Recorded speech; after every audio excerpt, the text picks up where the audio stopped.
کۆنگرەی چواری یەکێتی جیاواز بوو لەگەڵەوانی کە و ئەمە زۆر هەڵەگرێکە قسەی لەسەرکەین بەڵام گرنگترینیان ئەوەیە کە بەشداری پێکردنی کۆمەڵی شوێنە جیاوازەکان یان ناوچە جیاوازەکانی کوردستانە بە تایبەتی هەر یەکە و نوێنەرایەتی خۆی هەیە وەکو سیستمێکی پەرلەمانیمان لێ کردووە ژمارەکەی ڕاستە زیامان کردووە هەندێکەیە لەوانەیە تێبینی هەبێت کە بڵێ ژمارەیەکی زۆرە 121 کەس زایت سێ کەس بەهۆی پۆستەکانیان و کاکاتە 124 کەس بەڵام ئەمانە بۆ خۆی هەر یەکە و نوێنەر و نمایندەی ناوچەیەکە کە ئەمە خۆی ئەبینێتەوە کە یەکێتی حزبێکی هەموو کوردستانە لە عێراقی شانوێنەرایەتی لە زۆربەی شوێنەکان هەیە بۆیە بەغاژ نوێنەری هەیە زاخۆژەیەتی دوهۆکەیەتی وەکەوەی کە سلێمانی و گەرمیان و ناوچەکانی کەش هەیە یاریەکە و بەپێی ئەو ڕێژەی کە لە دەنگانە بەدەستی هێناوە ئەمە نمونێکی تازەیە کە خۆی بینێتەوە کە ئەم نمونەیەمان پێشکەش کرد گەنجان و ژنان زیاتر هاتوونەتە پێشەوە و ئەیتیمامیان پێدراوە و لە بڕیارە سیاسەکانە کە دەدرێ بە تایبەتی لە سەرکردایەتی یا لە مەکتەبی سیاسی یا هەر مەکتەبێک کە ئەدرێ زۆربەی کارەکان و چاودێریکردنیانمان گەڕانەوەتەوانێ بۆ ئەم هەواڵانە کەواتە تۆ سیستمێکی ئەتوانی پڵین کە ئێمە لە ڕابردووە داواکاری بوون کە لە هەرێمی کوردستانە جێبەجێ بکرێت و داخوازی بووین کە ئەگەر دەستوریش بنووسرێتەوانێت یا جێبەجێ بکەینەوە تا خۆمان ناو خۆمانە جێبەجێمان کردووە و سیستمێکی جێبەجێکردن هەیە چاودێریش هەیە بە سەریەوە کە ئەمە نمونەیەکی تازەیە ئەتوانین بڵین لە کوردستانە پێشکەشمان کە نمونەی دووەمیانەوەیە کە ئێمە باوەڕمان بە هاوبەشیکردنە لە دەسەڵاتە ینی ئێمە پێشووتر سەرۆکێکمان هەبووە یا سکرتێرێکی گشتی یەکێتی کە ڕەحمەتی جەنابی مام جەلال بووە ئیستا ئێمە دوو سەرۆکمان هەیە ئەم دوو سەرۆکەکە لە نیزامی هاوسەرۆکیە خۆی بینێتەوە لە هەندێک حزبە ژن و پیا بووە لە هەندێک حزبیکە بە جۆریشکا بوو بەڵام ئێمە دوو کەسی شایستە و شیاو کە لە کۆنگرەی یەکێتی دەنگی زۆرینان هێنا یانێمان توانین یەک کەس ببێ بەڵام خۆمان ئەو نمونەیەمان پێشکەش کرد بۆ ئەوی بەشداری هەواڵان و بەشداری لە سەرۆکایەتیکردنی حزبە بتوانێت نمونەیەکی تازە پێشکەش بکەین وەسی هەمیشان ئەوەیە کە کاتی خۆی لە کۆنگرەکانی پێشووە کە هەواڵێکی مەکتەبی سیاسی یا کارژێر هەڵەبژێرە ئەتوانی بڵێ تا کۆنگرەی داهاتوو هەروە ئەبوو و ئەو هەواڵا بە بەڵام ئیستا ئێمە بە هەڵبژاردن ئەبێ لە ناو ئەم ئەنجومەنی سەرکردایەتی و لە ماوەی ساڵێکی دەدرێتێ دوای راپۆرتی خۆی پێشکەشەکات ئیش و کارەکانی ئەگە سەرکەوتوو بوو ئەتوانرێ ئیدامە بە ئەگە سەرکەوتو نەبوو زۆر ئاساییە کە ئەگۆڕێ بە هەواڵێکی کە کاتە پلۆپۆستیژە تا سەر بۆ کەس نامێنێتەوە هەر ئەوەی کە هەمومان باوەڕمان پێ هەبوو ئەمان ناتوانین بڵین نمونە جوان و باشە و پۆزەتیڤەکانە هێنانە پێشەوەی گەنج و لاو ژنان و نیزامی پەرلەمانی و لە داهاتووشدا ئەوەی کە تۆ کارەکەی لەژێر چاودێری وەکو بڵین سەرکردایەتی کێتیە سەرکردایەتی تیژ هەڵقوڵای و ناوچە جیاوازەکانە ناو خەڵک و کادر و جەماوەر و شەقامی کوردستانە کەواتە توانین بڵین ئێمە هەمیشە تێکەڵاوی و ئاوێتەبوونێکمان لەگەڵ خەڵکی خۆمان و خەڵکی کوردستان هەیە و بۆ عێراقێکی دیموکراتی فێدراڵ تێدەکۆشین لە ناویا کە ئێمە هەرێمێکی فیدراڵی سەر بە خۆمان هەیە کایەکانی دیموکراسی تیا پتەوە بێ ئەوەی من کەوەرم گرتووە ئەرکە واجبی سەرشانی سەرکەوتە تاوەکو لە ڕێگەی ئەم بۆردەوە بتوانین خزمەت بە دۆزی کورد و خزمەت بە بەرهەمی خوێنی شەیدانمان بکەین ڕاستە کۆنگرەی چوارەمینی یەکێتی زەرورەتێکی مێژووی بوو بۆ لە ئاست سەنگ و پێگە و قورسایی یەکێتیا بوو لەبەرەوەی لەوێ نوێبوونەوەمان هەڵگرت پەیامی نوێبوونەوەمان هەڵگرت نوێبوونەوە لە هەموو کایەکان لە دوای ئەو سەرکەوتنە مەزنی کە لە کۆنگرەی چوارەمی یەکێتی نیشتمانی کوردستاندا تۆمارکرا کە بە پێچەوانی پێشبینی تۆمارکرا بە پێچەوانی پێشبینی هەموو یارەکانی یەکێتی نیشتمانی کوردستان بە سەرکەوتنی کۆنگرە دیاری کراوە کە دروشمێکی نوێبوونەوەی سیاسی واقعی هێنایەکایەوە و باڵبژاردنێکی نوێ بە دید و ئایدیایەکی نوێەوە و بە سیستمێکی نوێی کاری ڕێکخراوەیی و هەروەها دەچوونی زۆرینەی ڕەهای گەنجان بۆ سەرکردایەتی و هەڵبژاردننی دوو سەرکردەی گەنج بۆ هەسوگادیکردنی کێتی نیشتمانی کوردستان ئەمە گۆڕانکارێکی واقعانەیە و پۆزیتیڤانەیە و کاریگەری ئەرێنی دەبێت لەسەر دەبێتەوە کاریگەری دەبێت لەسەر کۆی جمهوریانی بەڕێوەبردننی حیزبی دیارە خۆشبەختانە ئەو کۆنگرەیەکەوە زۆربەی زۆری شۆڕژگێران و جەماوەری یەکێتی نیشتمانی کوردستان و هەر جەماوەری بە شەرەفی کوردستان چیان تێبڕی بوو کە ببەسترێ ئەویش بەهۆی چەند هۆکارێکی سیاسی ناوخۆیی بە حکومی سەرهەڵدانی داعش بە حکومی یادی بەخێر سەرۆک مام جەلال کە نەخۆش کەوت و کۆمەڵێک ڕێگری هاتن کە وای کرد نەتوانرا کۆنگرە لە کاتی خۆیدا ببەسترێ. دیارە توانیمان خۆشببختانە ئەو ئاواتە بێنینەدی و کۆنگرەیەکی سەرکەوتو ببەستین لەگەڵ ئەوەی کە لە زروفێکا ئێمە کۆنگرەمان بەستی زۆر لایەن هەبوو یا خەڵکانێک هەبوون گرەویان لەسەر ئەوە کردبوو کە ئەم کۆنگرێ سەرکەوتو نابێ. بووە ئەوش لەبەرەوە بوو کە پێشتر کۆمەڵی سراعات هەبووە بەڕاستی مرکزیت نەما بوو ئەمە ڕخنێکە خۆمان هەموو جارێ باسێکین بە ئاشکرا لە میدیاکانی شەوتومانە. تەبەن لە دوای کۆنگری چواری یەکێتی نیشتیمانی کوردستان وەکو هەموو ئاماژەکان لەری دەکەن و خۆشتان تێبین دەکەن و خەڵکی کوردستان و عێراق و دەوڵەتە ئیقلیمیەکان تێبین دەکەن سەرکردایەتێکی بە کۆمەڵ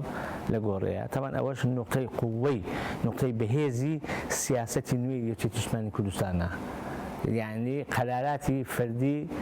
قەراراتی تاگەڕەوی علاقاتی فەردی نەمای هەموو بڕیارەکان دێتەوە مەکتەبی سیاسی و لە نەجێ نهاییش هەردێتەوە کۆمیتێ سەرکردایەتی. من پێم وایە ئەوە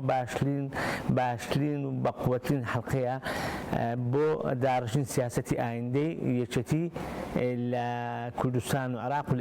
لە ئیقلیمیشدا.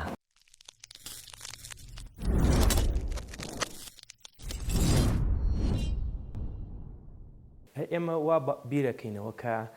ئەگەر سەرکەوتنێک هەبێ هەمومان شانازی پێوە بکەین ئەگەر لە هەنگاوێکدا هەڵەیەکمان کرد هەمومان بەیەکەوانێ بچینە ژێرباری هەوڵ بین چارەسەریکەین. ئەمە یەکێک لە ئەهدافەکان یان ئامانجە سەرەکیەکانی تیم یان تیمۆرکین یان ئیشکردنی بە کۆمەڵ ئەمەیە. جا ئێمە ئەم سەرکردایەتی نوێ بڕیاری ئەومان داوە لە مەکتەبی سیاسی لە مەکتەبەکانە ئەو بڕیارانەش کە دەرەچێت بەیەکەوە جێبەجێ بکەین. یعنی دوو جۆرە هەم لە خوارەوە ئەو بڕیارانە زەمینە سازیەکی بۆ دروست دەبێت هەم لە سەرکردایەتی و مەکتەبی سیاسی و هاوسەرۆکایەتیە بەپێی ئەو ئامادە سازیە بڕیارە درێت کە بڕیارەکان درە هەمووشمان بەیەکەوە جێبەجێەکەین. سەر نمونە ئێمە کە سەردانی پارتە سیاسیەکانی کوردستانمان کرد لە پەرلەمانی کوردستانەوانی یەک دوو هەواڵمان بەشداری پێکرد لە ئەنجومەنی پارێزگا بەشداریمان پێکرد و خۆشمان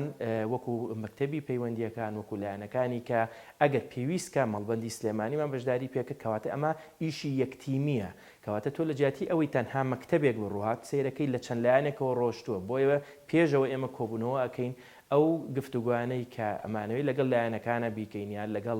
بە شتێکی تایبەت تا دەری ببڕین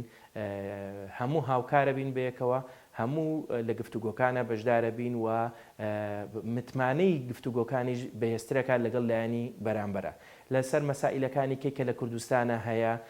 بیر و بۆچوونەکان ئێمە لە حیزبە لە ناوی کێتیا لە ئەو شوێنانەی معنین تەتەڵەیەکەین پاشانیش هاوکاری ئەبین لەگەڵ بۆ من ئەنجومەنی هەڵبژێراوەکان بە تایبەتی ئەنجومەنی پارێزگا پەرلەمانی کوردستان یان هەندێک جار هەیە لەگەڵ تیمە وەزاریەکانی کە هەمانە وەزارەتێکی معنی بێ بەڕێوبەرایەتیەک هەبێ یعنی ئەوە نییە لا ئێمە پلە گرنگ نییە ئێمە حیزبی سەرکەوتوو و پارتێکی سیاسی سەرکەوتو ئەوەیە کە داخوازیەکانی جەماوەر بەدەست بێنێ و هەوڵ بۆ جێبەجێکردنیان بکە و هەوڵ بۆ باشترکردنیان بکە و خۆشگوزەرانیشیان بۆ فەراهەم بکە. جا ئێمە لەو چوار دەورەیە بە چ تیمێک بە چ ئاڕاستەیەک ببێ ئێمە بۆ ئاڕاستەیە کارەکەین و لە کاتێکی شاوەکو لایەنە سیاسەکانی کەنین ئەگەر هەڵەیەکیش کرایمە لە ناو خۆمانە هەوڵە دەین ئەو هەڵەیە چارەسەر بکەین و بۆ خەڵکیشی ڕوون بکەینەوە. پێم خۆشە ئاماژە بە جیاوازیەک بکەم کە لە نێوان ئەم بەرنامەی کاری سەرکردایەتیە بکەم لەگەڵ ئەوەی پێشووتر وەکو جیاوازیەک بکەین ئەوەی کەوا وەرچەرخانێکی مێژوویە ئێمە لەناو ئەو ئەنجومەنی سەرکردایەتی هەسای متمانەمان بەخشیوە بە هاوسەرۆکان و هەر شتێکیش ئەبێ هەر بڕیارێکی سیاسی ئەبێ یا ئەدرێ دێتەوە ناو ئەنجومەنی سەرکردایەتی لەوێ کۆدەنگی و ئیجماعی لەسەر دێ و ئەنجا ئەکرێ بە بڕیار و ئەچێتە ئەرزی واقعەوە یا بواری جێبەجێکردنەوە. ئێمە ئەوەی کە بڕیارمان لێی داوە یەکتیمیە هەمووەکو تیمێک ئیش بکەین لە بوارە جیاجیەکانی خۆماندا یەک ناوەندی بڕیارمان هەبێ و هەروەها بۆ کارکردن و خزمەتکردنی کۆمەڵانی خەڵکی کوردستان چی پرۆژەی باشە لە ڕێی تیمەکەمانەوە لە حکوومەتی هەرێمی کوردستان و لە ڕێی نوێنەرانمانەوە لە پەرلەمانی کوردستان دانیشتین باشترین خزمەت و باشترین بەرنامە پێشکەش بکەین و بیکەین بە ئەرزی واقع. سەرکردایەتی یەکێتی هەرزوو دەرچی بەوە کرد بەڕاستی کە نقطەی حەسم لە سیاسەتی ناوەخۆ سیاسەتی عێراقی بەغدایە، یعنی کێشەکانی کورد هەرزوو ئەمە باسشمان کرد لە ساڵ 2012ەوە کێشەی کورد لە بەغدا هەل دەبین، نە لە تارانە نە لە ئەنقەرەیە. ئەو عقلێتی ئێستاش هەرزوو دەرچی بۆ مەسەلەیە کرد. یەکێتی نیشتیمانی کوردستان زۆر مهتەمە بە علاقاتی عێراقی خۆی، تەبەن لەسەر مستەوای ئەحزاب، لەسەر مستەوای بڵێن مەراکزی قەرار لە بەغدا، لەسەر مستەوای عەشائیر، لەسەر مستەوای عیلاقە لەگەڵ ئاین و لەگەڵ مەزهەب و لەگەڵ ئەقەلیات، لەسەر هەموو شتەکان زۆر مهتەمە.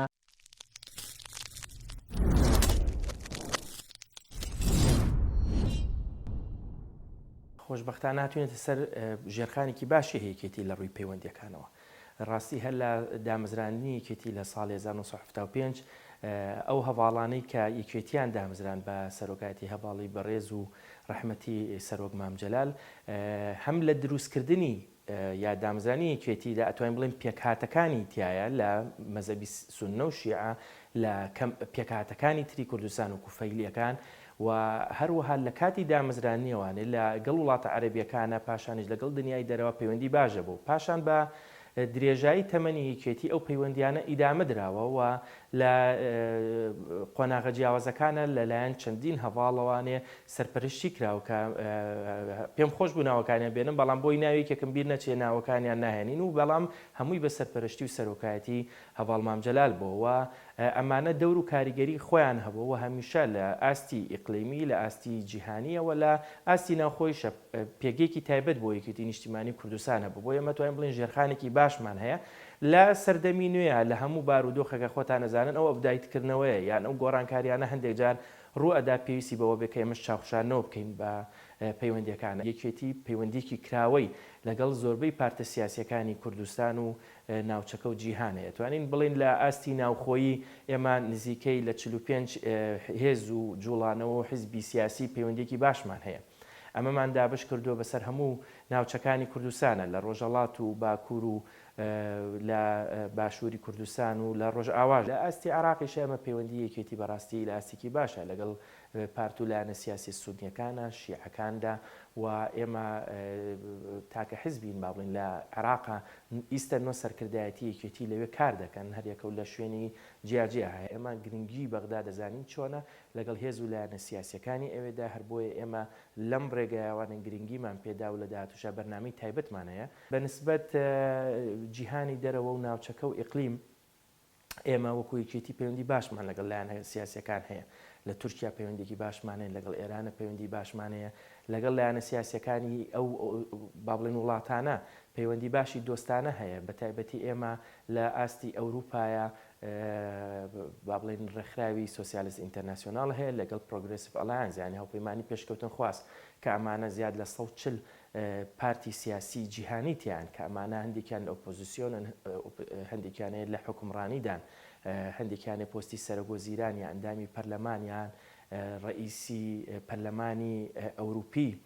ئەمانە لەو پارتە سیاسی دەستە خوشکانەی یەکێتی نیشتیمانی کوردستانە ئەو پەیوەندیانەمان هەیە و لەم وەختی بارودۆخە تەندروستیە کە دایم و هەمیشە بەویستە باسی کەینەوە کە ئەماوەی دوومانگە ئێمە هاتووینەتە با بڵێن بەڕێوەبردننی کاروباری پەیوەندیەکانی یەکێتیەکەین. ئەم بارودۆخە تەندروستی هەیە ئێمە زیاتر لە سۆلیدارێتی و ئیشکردنی پێکەوەی لە ئاستی ژنان لاوان پارتی سیاسی کوردستان چۆنێتی بەرەنگاربوونەوەی نەخۆشی کۆرۆنا، چۆنێتی هاوکاریکردنی یەکتری لەگەڵ نێردەکانی نەتەوە یەکگرتوەکان، لەگەڵ ئەم ئەحزابانەی یان پارتە سیاسیانەی SI و PA بەردەوام ئێمە هاوکاری و پەیوەندیمان هەیە. هەم ئەوان بە نمونونەکانی خۆیان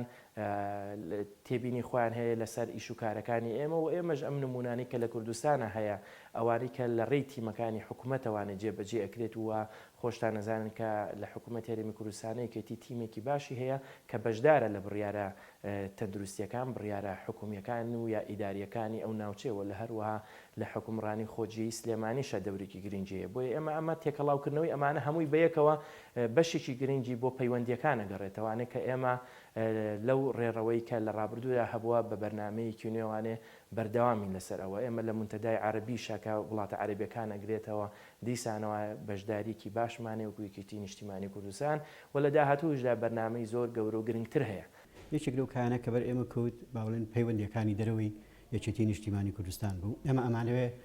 لە ڕێگەی کەناڵی پەیوەندیەکانەوە زیاتر و زیاتر پرە بە پەیوەندەکانی یەکێتی نیشتیمانی کوردستان بکەین. دەستمان کردو بە هەڵسەنگاندن بێداچوونەوە بە سەرجەم پەیوەندیەکانمان لەگەڵ هەموو پارت و لایەنە سیاسەکانی هەرێمی کوردستاندا کە بە جۆرێک فۆرمێک پەیوەندی کوردستانیەکان ڕێکدەخینەوە کە پەیوەندیەکانمان تەنها بە پەیوەندی کاتی نەبێت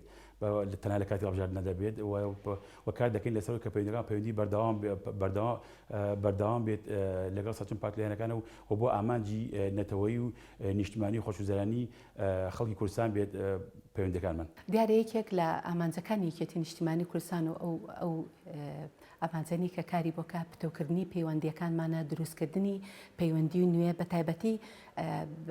پتەوکردنی ئەو پەیوەندیانی کەوا جەنابی مام جەلال با بڵێن بناغەکەی دانابوو لە ئەساسەوە دروستکردنی تۆڕێکی پەیوەندی بەرفراوانی وای دروست کرد بوو لەگەڵ سەرکردەی وڵاتانی دەرودراوسێمان بۆ نمونە وڵاتی تورکیا، ئێران، بۆ نمونە وڵاتانی تری خۆرهڵاتی ناوەڕاست کە ئێمە لە زۆر شتا لە زۆر بوارە تقریبەن یەک ئەگرینەوە نزیکین. بۆ نمونە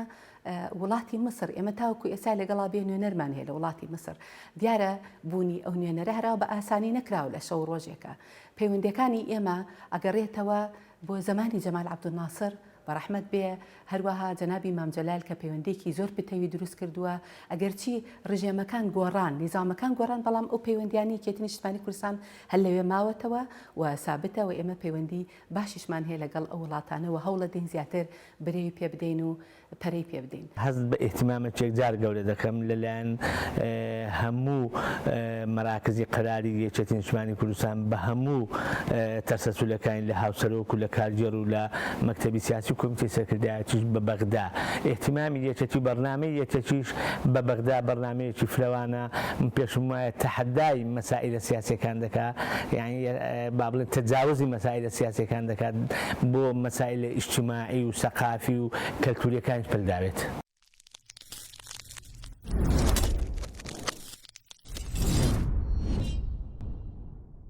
هەواڵ مام جەلال لە قۆناغە جیاوازەکانی خەباتە لە کوردستان تەبان پێش ئەوە لە شۆڕشی ئەیلولا دەوری کاریگەری هەبووە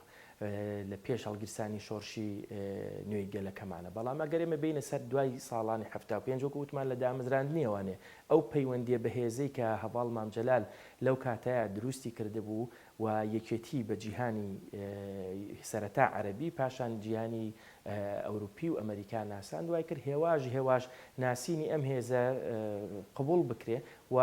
هاوکاری دەوروبەر وای کرد کە هەنگاوەکانی پێگەیاندن یا پێگەیشتنی یەکێتی بە هەنگاوێکی تەندروستا بێ. پەیوەندیمان لەگەڵ لایەنە سیاسەکانی کوردستانە بەتایبەتی وەکوتمان ڕۆژهەڵاتیش دیسانەوە لەسەر دەستی مام جەلال با بڵێن گەشت بووە ئاستێکی زۆر باش. لە دوای ڕاپەڕینەوانێک کە یەکێتی ئەندازیاری ڕاپەڕینی کوردستان بووە دیسانەوانن لە دوای ئەوانە ئێمە پەیوەندیەکان مەگەشەکردنێکی باشی بەخۆیەوە بینی بە تایبەتی لەگەڵ وڵاتانی ئیقلیمی و جیهانە ڕاپەڕی نەتوانین بڵین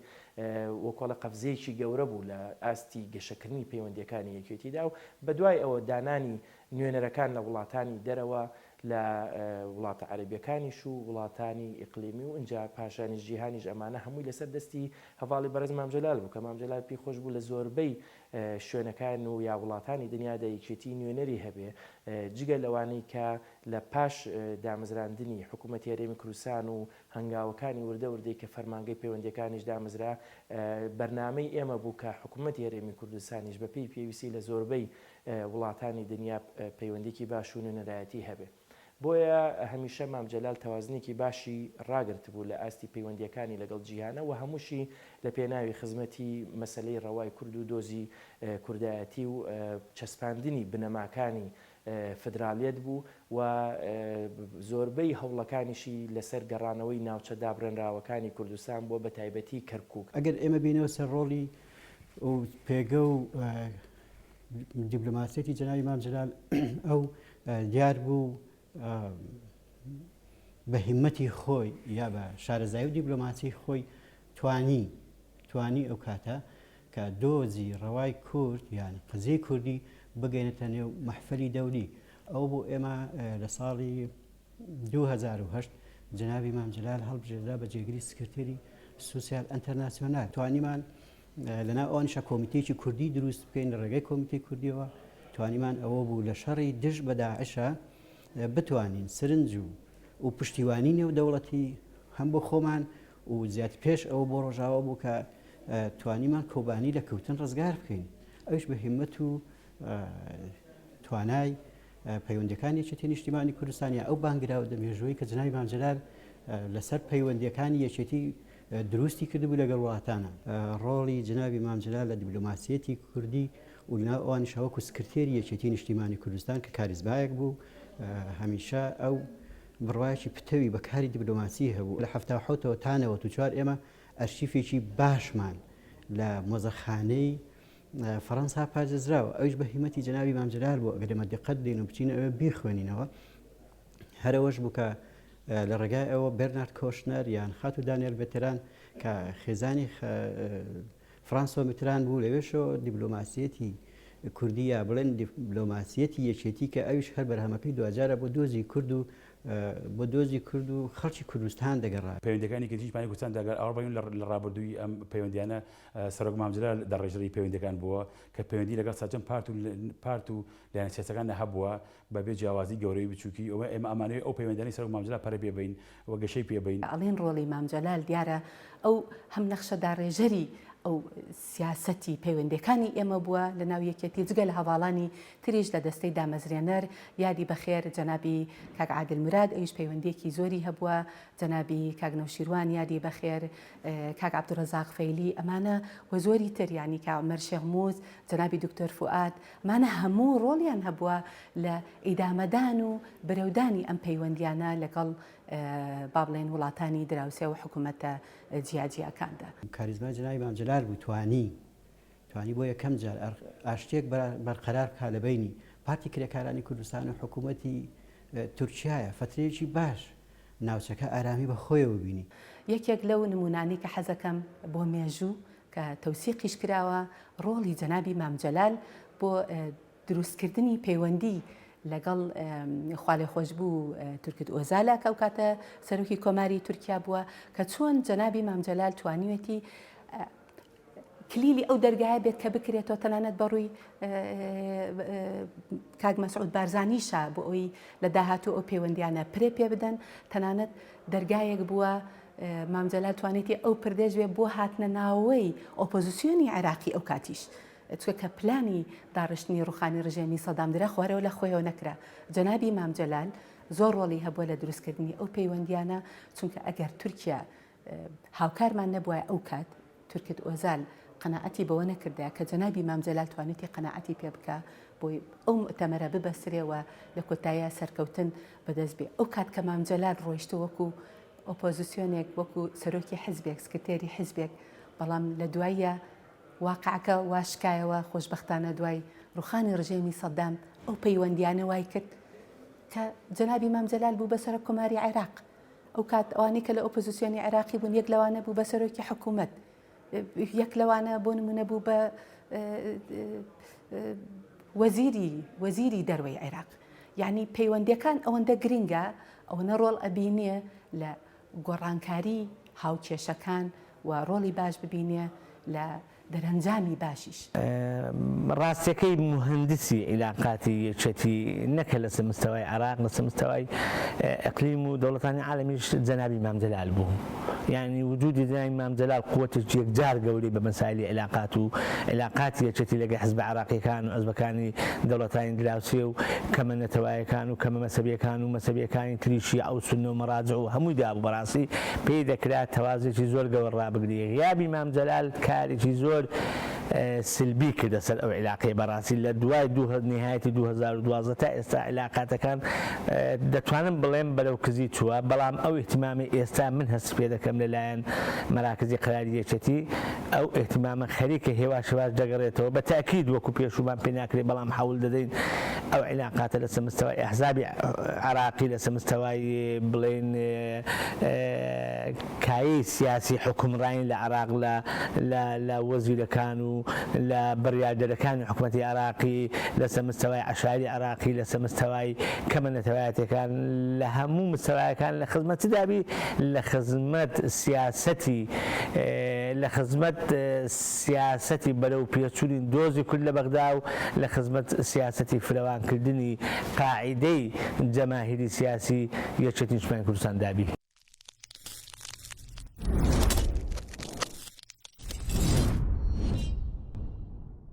خەڵکی کوردستان کێشەی زۆری هەیە بە تایبەتی لەم بارودۆخەیە هەم لە ڕووی تەندروستیەوە هەم لە ڕووی بژێوی ژیانەوەن. ئێمە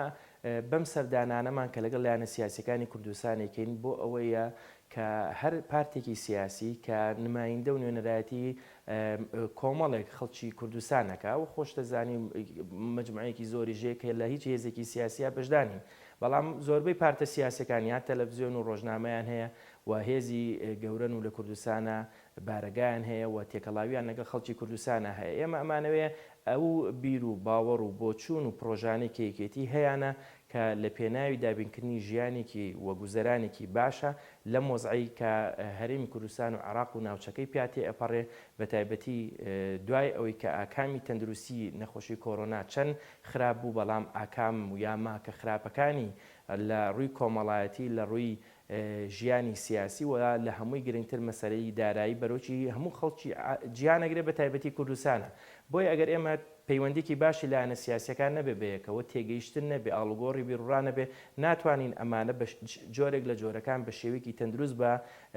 بە ئەمانج بگەێنین یاخود با بڵین چارەسەرێکی پێویستی بە بدۆزینەوە. ئەگەر هەموو لایەکمان پێیەکەوانێ گفتوگۆمان کرد چارەسەرێکی گونجاومان دۆزیێوانەیە ئەو کاتە خەڵکی کوردستانیش تا ڕادەیەکی زۆر ئەتوانین بڵێن ئیستقبالی ئەو چارەسانانەکە. بەڵام ئەگەر هاتو ئەم پەیوەندیانە نەبێت دڕدۆنگی سیاسی دروست ببێ فعل و ڕەتفعلی بەدوای خۆیان بە دوای خۆیان بێنێ ئەو کاتە خەڵک هەم ئەوەی کە بارودۆخی تەندروستی و ئابووری و کۆمەڵاتێکی باش نیە لە بارودۆخی دەرونی شەوانێ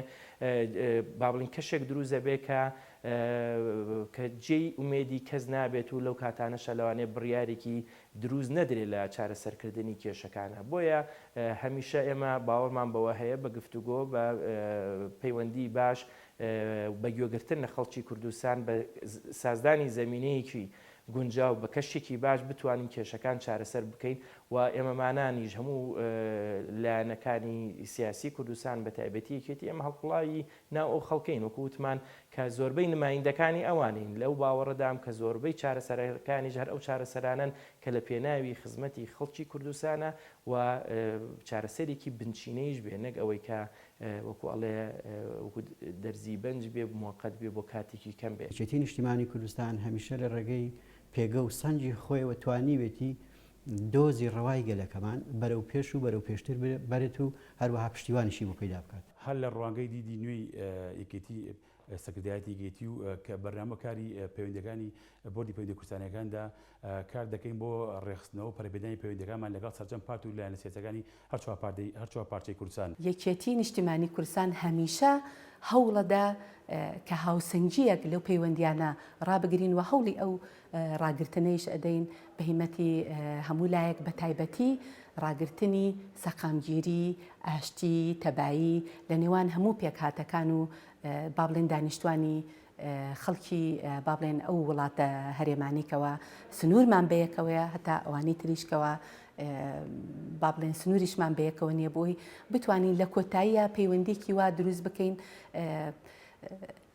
چۆن وەکۆ بڵێن خێر و بێری ئەنجامە باشەکەی ئەرێنەکانی بۆ جەماوەری خەڵکی کوردستان بگەڕێتەوە بۆ حکوومەتی هەرێمی کوردستان بگەڕێتەوە. یەکێتی نیشتیمانی کوردستان تا کە ئێستا قسەکەین 23 نوێنەرایەتی هەیە لە وڵاتانی دەرەوە. ئێمە لە ڕێگەی نوێنەرایەتەکانەوە جارێکیکە ئەبدەیتی معلوماتەکان ئەبدەیتی پەیوەندەکانمانەکەینەوە لەگەڵیانە لەسەر ئەساسی بەرژەوەندی هاوبەش دەستمان کرد بە سەردانیکردنی سەرجەم پارت و لایەنە سیاسیەکان بۆ ئەوەی کە ئێمە بتوانین ئەم پەیوەندیانە بخینە بۆ دەسەبەکردنی ئاشتی کۆمەڵایەتی خوشدانی بۆ سەرجەم هەوڵاتیانی کوردستان کە ئەمەش تەئسیری زۆری ئەبێ لەسەر دانیشتوان و بۆ ڕێخستن کاروبارەکانی. دیارە ئەم بۆردەش سەرەتا لە پەیوەندیەکان پێشووتر نەبووە بەڵام وەکو زەرورەتێک بۆ ئەی ببێ بە پردێک بۆ پتەوکردنی پەیوەندیەکانی ئێمە لە نێوان با بڵێن وڵاتانی دەرودراوسێ وڵاتانی خۆرهەڵاتی ناوڕاست ئەم بوەردە هەواڵانی ئەندامانی کۆنگرە بە زەروریان زانی و هەروەک جەنابەت ئاماژەت پێکرد شەرەفی ئەو لێپرسراوێتیم بەرکەوتووە و ئەمە ئەرکێکی قورسە. ینی ئێمە شۆکوێکی نیشتیمانی کوردستان دوای کۆنگرە خۆشبەختانە لەگەڵ ئەو تیمەی کە ئێستا هاتوین لە بۆردی پەیوەندیەکانی دەرەوە کارەکەین بەرنامە و پلانی گونجاوی خۆمان هەیە بەرنامان داڕشتووە دوای ئەم فترە هەمواری کە ئێستا هاتوۆتە پێشەوە بۆ ئاستەی کۆرۆناوە هەم ئەوان بانک هێشتی کوردستان بکەینەوە جارێکی کە بۆ هەم ئێمە بچین بۆ لای ئەوان بە یەکەوە لەسەر ئالێتێکی هاوبەش تا بتوانین مەساڵحی هاوبەش لە ناوچەکە پارێزین و دوجاریشە قازانجی بۆ خەڵکی کوردستان بگەڕێتەوە کورد یا خەڵکی کوردستان بگەڕێتەوە. ساڵانە ئێمە ڤیستیڤالێک لێرە دەکرێت دەستنە کلتوری گەلان زوجا لە گەرمیان دەکرێت یا لە هەولێر دەکرێت یا لە سلێمانی دەکرێت. ئێمە پلانمان هەیە بۆ ئەوی کوا لە ڕێگەی ئەوە کولتوری خۆمان جارێکی کە بە ئەپدەیت کراوی لەگەڵ ئەوانە پیشانیان بینەوە بانگهێشتیان بکەین بۆ کوردستان یا ئەو تا لە ڕێگەی سەرمایه‌گوزاری گەشت و گوزارەوە تۆ لە ڕێگەی پەیوەندیەکانی خۆتەوە نوێنەرت هەیە لەوێ ڕاستە بەکایەکە ئەو لەسەر ئیش سیاسە دەکات بەڵام کە ئەڵێک کاری دیبلۆماسیەکان هەموو کایەکان دەگرێتەوانێ بۆیە دەتوانین ئێمە لە ڕێگەی نوێنەرەکانمانەوە سەرمایه‌گوزاری بۆ گەشت و گوزار ڕابکێشین بۆ ئێرە لە زۆر بووە لە بواری شانۆ و ئەوانی ئێمە هەوڵێکی جدیمان هەیە بۆ ئەوی کە بتوانین لە ڕێگەی پەیوەندیەکانی یەکێتی نیشتیمانی کوردستانەوە هەموو ئەو سەرمانەی کە پێشووتر ئێمە بەدەستمان هێناوە لە ڕێگەی پەیوەندیەکانەوە جارێکی کە ئەپدەیت بکرێتەوە بخێتەوە خزمەتی کۆمەڵانی خەڵکی کوردستان. کاتەکان خەڵکی ڕاستنی کوردستانن و لە ڕابردوودا کۆمەڵی قوربانی زۆریان داوە بۆەوەی کە لەگەڵ ئێمە هاوشان و هاوکاری ئێمە بوون و ئێمە ئەمانەوێ هەر چەپۆگۆڵی مان بینە سەرۆک مامزای بینی پێشەوە کە ئێمە پێکەوە جوانی هەموو پێکهاتەکان پێکەوە هاوکار و هەماهنگە بین بۆ بەرەوشوونی و ئەوانە خەڵکی ڕاستنی ئەم وڵاتەی ئێمەن و ئێمە دائیم هاوکار و هاوکاریانە بین بۆ بەرەپێشونی پەیوەندیەکانمان لەگەڵیاندا لەوانەیە لە ڕابردوو هەندێک ساردی هەندێک سیستێبی لە پەیوەندیەکانماندا ئێمە ئینشەڵا لە داهاتووە پەیوەندیەکان بەهێز دەکەین. هەوڵە دەین بە هەموو هێز و توانایەکمانەوە هەتا بۆمان بکرێ بە زمانی ئاشتیانە دیالۆگ لێک تێگەیشتن ئەگەر کێشەیەکیش لێرە و لەوێ ڕووبدا هەوڵ بدەین ئاشتیانە چارەسەری بکەین ئەگەر قەیرانێک سەری هەڵدا هەوڵ نەدەین ئەو قەیرانانە گەورەتر بکەینەوە وا بکەین تەحجیمی بکەین و بە شێوازێکی ئاشتیانە چارەسەری بکەین بەڵام لەسەر ئەساسی سازشکردن نەبێت بە کێشە نەتەوایەتیەکانمان ئەوە زۆر زۆر گرینگە چونکە یەکێتی نیشتیمانی کوردستان بە درێژایی مێژووی خۆی هەوڵی داوە بۆ چارەسەرکردنی کێشە نەتەوایەتیەکانیش بە هەمان شێوە ڕاگررتنی ئەو هاوسەنگیە بە پاڵپشتی برایان و کوردانی پارچەکانی تری کوردستان بووە بە ڕۆژهەڵات بە باکوور بە ڕۆژئاوا. کاری سەرەکی بۆردی پەیوەندی ئەراکان زۆرە بەڕاستی بەڵام ئەساسەن عیلاقاتی یەکێتی نیشتیمانی کوردستان لەگەڵ حزبە سیاسیەکانی ئێستا کە حاکمیەتیان لە بەغدا هەیە ئەوە یەک عیلاقاتی یەکێتی لەگەکایەکانی حکومڕانی لە سەرۆکی جمهوری و سەرۆکی وزەرا و وەزیرەکان و کاربەدەستانی حکومڕانی لە بەغدا ئەوەی گەورەی هەیە عیلاقاتی یەکێتی لەگەڵ مەراجعی دینی شیعە و سونە تاوانەوە یەکجار گەورەی و کەمە نەتەوایەتەکانی تریش بەسەر لە سڵابی ئەو لە مەسیحیەکان و هەتا لەگەڵ تورکمانەکان و ئەوەش یەکێکە لە ئەرکانە ئەساسیەکانی عیلاقاتی یەکێتی لەگەڵ عەشائیری عێراقی طبعاً لە منتیقەی مووسڵ و حەویجە ڕابگرێت تا دەگەیتە بەسڕا بەڕاستی ئەوەش من پێمان وایە ئەخیری لە قازانجی یەکێتیدا دەگەڕێتەوە عیلاقاتی یەکێتی لەگەڵ سەفارەتەکانی عالم کە لە بەغدا نزیکە 82-83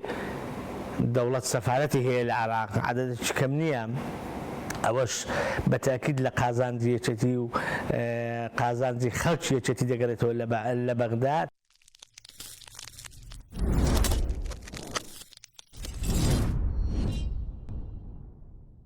پیرۆزبایەکی گەرم لە خۆمان و لە تەواوی خەڵکی کوردستان و هەواڵان و کادرانی یەکێتی نیشتیمانی ئەەکەین بە تایبەتی کە سوکاری سەربەرزی شەیدان و پێشمەرگە قارەمانەکان کە لە قۆناغە جیاکانی پێگەیشتنی یەکێتی نیشتیمانی کوردستان لە دەوری باڵایان هەبووە و ئێمە بەڵێن دووپاتەکەینەوانێ کە ئەو بەرنامانەی کە پێشنیارمان کردووە لە کۆنگرەی چواری یەکێتیە دوای تەوابوونی ئەم بارودۆخە تەندروستیە بە سەلامەتی بۆ هەموو خەڵکی کوردستان وردە وردە هەمووی جێبەجێ ئەەکەین و دڵنیام کە ئێمە بە یەکگرتووی بە یەکڕیزی بتوانین بەشێکی زۆری ئەو داخوازیانە بەجێ بگەێنین و لێرەوە سەری ڕێز و نوازشیش بۆ گڵکۆی پیرۆزی سەرۆک مام جەلال دائەنەوێنین و دڵنیانەکەینەوانەیە کە بە هیمەتی هاوسەرۆک و مەکتەبی سیاسی و سەرکردایەتی بە هیمەتی هەموو کادرانی دڵسۆزی یەکێتی بتوانین لە ئاستی متمانە و لە ئاستی داخوازیەکانی خەڵکی کوردستان و هەواڵانی خۆمانەبی. لە ساڵیادی دامەزانیەکی نیشتیمانی کوردستانە سەرەتا سەری ڕێز و نوازش دائەنوێنم لە ئاست ڕۆحی بەرزی سەرجەم شەهیدان و جەنابی مامجەلال و پێشیان ئەڵێن دڵنیابن یەکێتی ئێستا لە دەستێکی ئەمینایە درێژە پێدەری ڕێگەی خەبات و درێژە پێدەری ڕێگەی تێکۆشانی ئەوان دەبین. سەری ڕێز و نوازدانیان بۆست کە سوکاری شەیدان و شەیدانی کوردستان و کەمەدامانی سەنگەن و پێشمەرگەکان و پێشمەرگە خۆشەویستەکانی کوردستان و ئێمە لێرەوە بەڵێن دەدەین پەیمان دووبارە ئەەکەینەوە کە بەداوامی لەسەر ڕێبازەکەی سەرۆک مام جەلال و پەیوەندیەکانمان لەگەڵ سەرجەم پات و لایەنە سیاسەکانی کوردستان پتە دەکەین و بەهێزی دەکەین و کار دەکەین لەسەر ئەوەی کە ئەو کەموکڕانی کە هەمان بۆ لە ڕابردووە ئێمە بتوانین بەرەو باشتری بەرین هەمووش لە پێناوی خۆشویزارانی و ئاشتی و ئارامی وڵاتەکەماندا. پیرۆزبایی ساڵیادی دامەزراندنی یەکێتی نیشتیمانی کوردستانەکەم کە 45 ساڵ بەسەر یادی دامەزراندنیە تێدەپەڕێ پیرۆزبایی لەسەر جەم کە سوکاری شەهیدانەکەم کە خوێنیان ڕشت لە ریزەکانی یەکێتی نیشتیمانی کوردستان لە پێناوی کورد و کوردستانە هەروەها بۆ سەرجەم ئەو تێکۆشەر و پێشمەرگەی دێرین و زیندانی سیاسی و ئەو خەڵکە تێکۆشەرانەی کە ڕۆژێ لە ڕۆژان خەباتیان کردووە بۆ پەڕی متمانی و لە ناو ریزەکانی یەکێتی نیشتیمانی کوردستان خەباتیان کردووە درێژەیان بە خەباتی خۆیان داوە لە ناو یەکێتی نیشتیمانی کوردستانە. پار ئەم کاتانە من خۆمی یەکێک بووم لەوانی و زۆربەی زۆری خەڵک یەکێک بوون لەوانی ئاواتی بەستنی کۆنگرەمان ئەخواست و یەکێک بوو لە داواکاریەکانمان لە ساڵیادی پیرۆزبایی دامەزراندنی یەکێتی نیشتیمانی کوردستان ئەوە خۆشبەختانە لێرە و پیرۆزبایی بەدیهێنانی ئەو ئامانجە ئەەکەم کە ئاواتیان تێ هەڵچنی بوو.